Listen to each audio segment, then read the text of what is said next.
歐洲天氣熱引起火燒山，西班牙一間西元10世紀起的修道院面臨威脅，當地政府是趕緊把內底3位國王的遺骨刷去博物館。另外，這克羅埃西亞奧米斯小鎮是已經燒掉超過1000公頃，一個人死亡，20人受傷。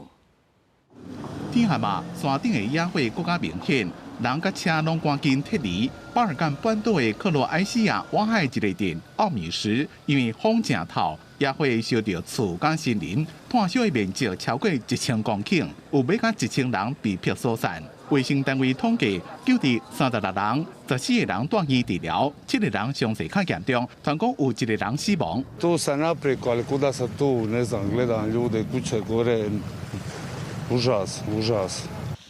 邊岸國家蒙特內哥羅也有野火，相對一直拍火，當地民眾也鬥相共拍火，不過風實在有夠透，火真歹控制。消防人員是添加大粒乾、細粒乾，坐佇咧路邊休竄。因那杜瑙河流經過塞爾維亞這段，最為這嘛是史上上佳，有一台2次世界大戰時期的沉船艦體走出水面看現現。Ovi brodovi što idemo tamo prema njima, oni se nikad nisu vidjeli. Ovo je sad nezapamćeno.